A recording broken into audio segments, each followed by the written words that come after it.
Happy Rosh Hashanah to all my Jewish friends. Last night was the first night of Rosh Hashanah, and a group of us had dinner with another family. I can't say who, but a very, very brilliant husband and wife. And the husband, if I gave you his name, you'd know exactly who it is. In any event, we had a wonderful time, but we talked for many hours about many things. And then I was listening very attentively as he started to talk about Donald Trump. Now, this isn't a person who's necessarily supporting Donald Trump in any way. But this is a person who is extremely knowledgeable about these things. Not a consultant or a hanger-on or part of the donor class or anything of the kind. And he said, Americans see the nation as in dire straits. Americans see the nation falling. Americans are worried about their children and their grandchildren. They're worried about the economic system under attack. They're worried about what was just done with this deal with Iran. And they're worried about, if not primarily among the top issues, is immigration. Because it involves a central tenet of the American system. The attack on the culture. The attack on the system of government. And I would add the purposeful invitation of individuals into this country to vote for people who want to fundamentally transform America. And they are, neighborhood by neighborhood, town by town, state by state, and the nation. And he was saying, while most of the other Republican candidates are candidates by the numbers, paint by the numbers. They have their economic plan, 28 points. They've got another plan, 14 points. They want to show that they're compassionate, so they embrace much of the left's agenda, even though they say they don't.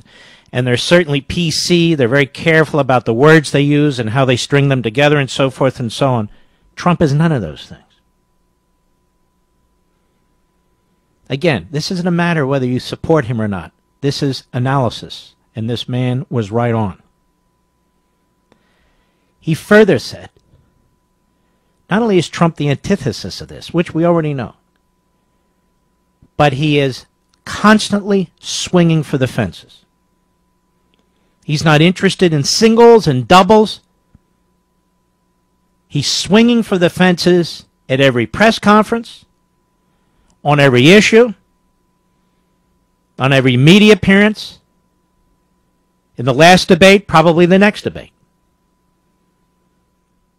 Like Babe Ruth pointing to left field, or was it center field? Pointing to left field, I believe it was, showing that he was going to hit a home run, and he hit a home run.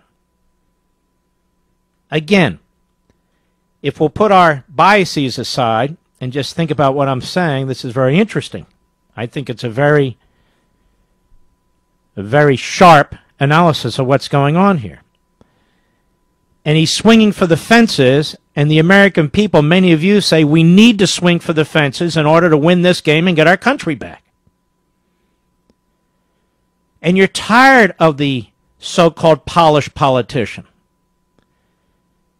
You're tired of them talking in hushed tones or monotones. This guy's different. He's not part of government. He acts and speaks like someone who agrees that the country is sinking. And he's attacking those who many of you think are responsible for it, or who refuse to step up and do anything about it, or have failed to step up and do anything about it in the past. Just more of the same. And he said something else that was, I thought, right on, very interesting, from an analytical point of view. He said, as long as there's a crowded field, and there's nobody for the opposition within the Republican Party to coalesce around, if they're divided among 4 or 5 candidates, Trump's strength will likely continue. But if we get down to like 3 or 4 candidates, and they're able to start to coalesce around 1 or 2, it'll become somewhat more difficult for them. At this point, 30%, 33%, 34%, that's a big number, except when there's 3 of you or 4 of you. And then the last thing he said, which I thought was incredibly wise, Trump's getting advice from friends and foes, and he's being attacked by foes because he will not conform. He will not conform to your typical candidacy. Can't you stop calling people stupid? Can't you stop talking to people about can't you stop saying how rich you are? Can't you? And he said to me, once Trump stops being Trump, it's over for Trump.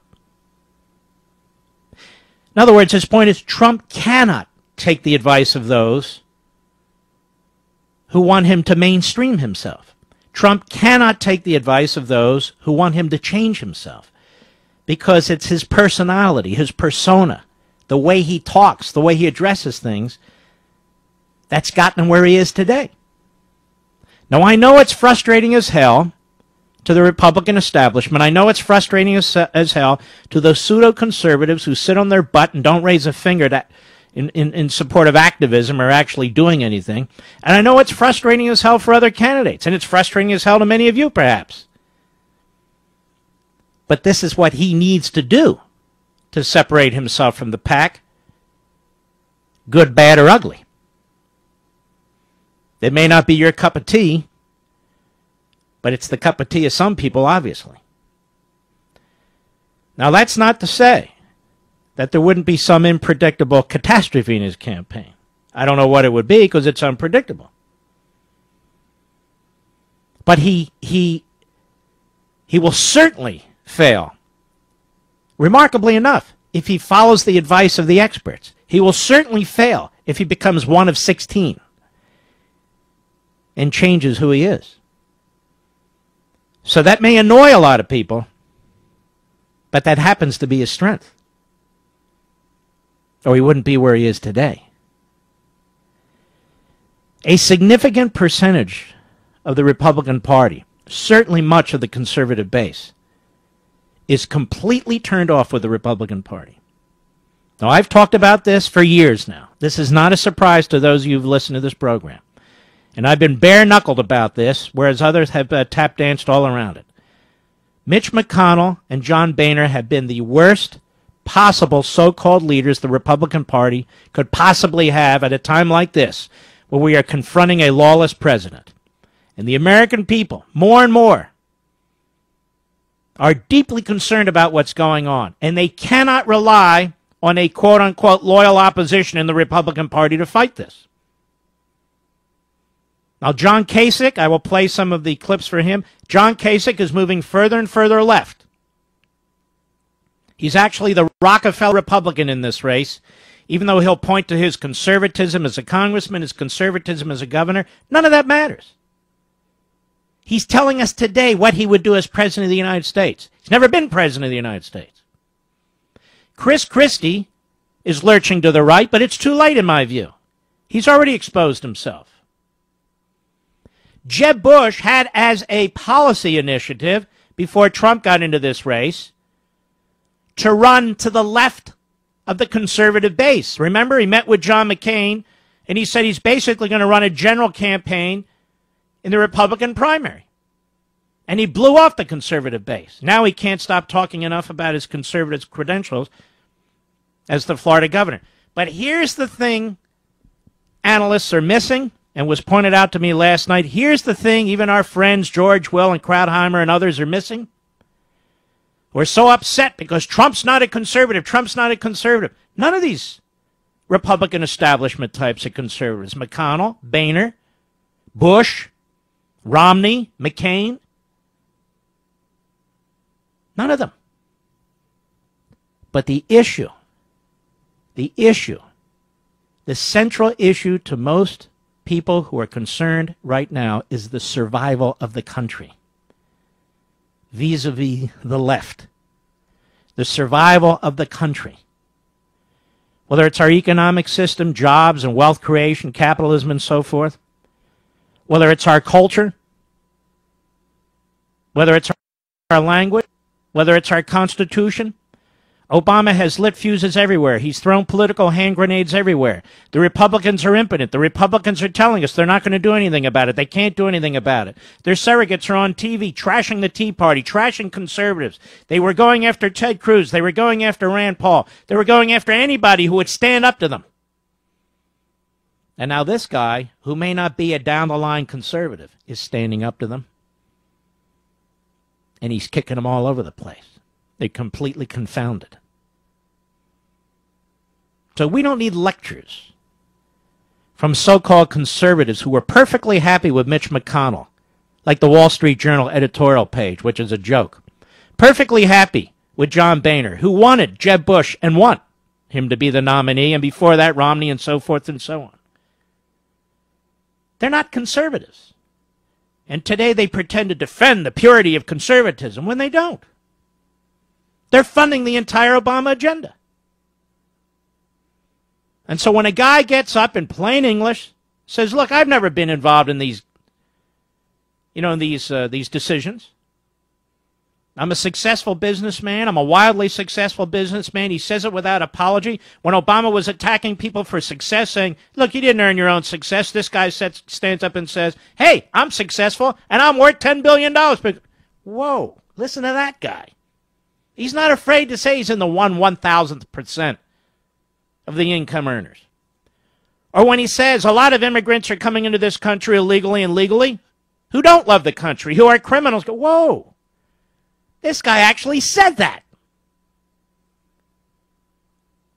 And what his critics want you to hear is, yeah, but he once supported single payer, and he once supported this, and he once supported that. Well, he says today he's opposed to Obamacare, and the Republican Party obviously supports it. They have funded every penny of it. I'm not endorsing Trump. I'm not endorsing anybody. I am addressing this remarkable event during this election cycle. I don't know what's going to happen to Trump or any of the other candidates. I'm not Nostradamus. But there's a reason why, right, at least for now, he is where he is. And also notice one other thing. That these entrenched Republican ruling class types, they not only attack him, they attack us. The Wall Street Journal editorial page. This guy, Brent Stevens, this little puke, this punk, viciously attack. Oh, anybody who supports him. Oh, I see. Okay, great. Just attacking people. And you see it across the board. They don't get it. They don't get it. And let me tell you something. We, the people, are upset and frustrated for the right reason. Because our country is going to hell. And the political class is pushing it there. There's no need for this to be taking place. There's no reason our military is being hollowed out. There's no reason we don't have a secure border. There's no reason that we give welfare benefits to anybody who comes across the border into this country. There's no reason we have to nationalize our local police departments. There's no reason we should give up the world to the Islamo-Nazis, the Russians, and the Chinese, who are on the move. Well, we're doing nothing. There's no reason you and I have to pay with our hard-earned tax dollars Planned Parenthood to butcher little babies. There's no reason for that. And when Mitch McConnell and the others say they're not going to fight it, they're not going to fight it. They're not going to use the power of the purse. When they say they're not going to fight the Iran deal, when they surrender the treaty clause of the Constitution, we don't want to hear from the talking points Republicans anymore. I'll be right back. Mark Levin.